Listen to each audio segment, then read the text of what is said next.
deserto e essa flor se abria quando colocava um copo d'água. Então eu fiz várias histórias.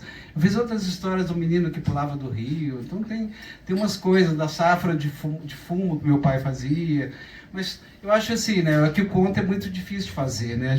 A conto não está ligado ao personagem. Não é o personagem que importa. O romance, sim, você tem que desenvolver o personagem. Mas o conto é a história.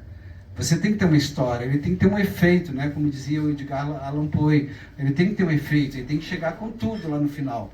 Né? E a história, ela prevalece, ela está acima de tudo. E eu tinha que contar a história. Então eu parti de muita coisa real, mas eu parti de muita coisa que era fantasia. Eu fantasiei, é imaginação, né? Acho que sobretudo aí é imaginação e linguagem. E a linguagem é importante, você ter a linguagem. Aquela história, todo mundo pode escrever uma boa história, todo mundo tem uma boa história para contar, mas de que maneira você conta essa história?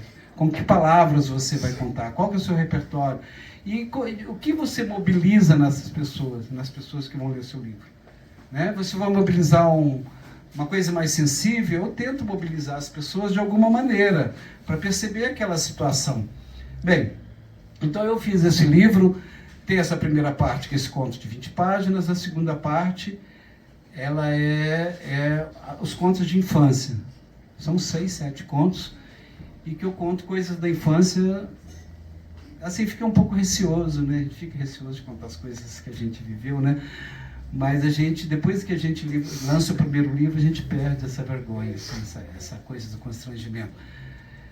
Aí a terceira parte, ela é dedicada ao Dalton Trevisan, sinceramente. Esse livro é o Dalton, ali está o Dalton. Embora, assim... Aí você tem a Prostituta do Passeio Público, eu tenho um encontro com o Dalton Trevisan, que eu fiz, eu coloco esse encontro, o conto chama Encontro Marcado. Tem outro conto do menino de uma confeitaria, que ele vê um menino de rua, ele fica fascinado com o universo do menino de rua. Eu lembrei um pouco do Baudelaire, do poema em prosa, que é um poema assim que o casal eles estão em Paris moderniza, né? Paris deixa de ser aquela cidade ali medieval, do Haussmann, né? Que é toda aquela transformação social, reforma urbana, e aí chama Os Olhos do Pobre, que chama esse conto, um pouco inspirado nisso. E o casal está ali, como a cidade ela cresce, os pobres ficam expostos, né? Porque viram um boulevard. Aí deixa de ser aquela cidade medieval, com aquelas ruas estreitas, e viram boulevards. Só que os pobres continuam ainda no centro da cidade. Quer dizer, civiliza-se mais, como o Rio também, né? Aconteceu o Rio civiliza. E aí esse casal está ali, e o poema é todo construído assim.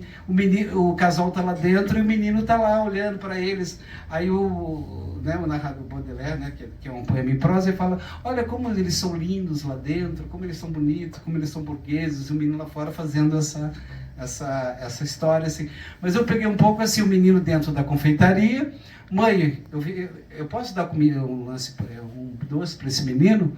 Aí a mãe fala: não, se você der, ele vai querer sempre. Então, assim, é uma história um pouco também tentando pegar esses dois universos. Um universo mais burguês e um universo dos moradores de rua, das pessoas que são excluídas socialmente, né?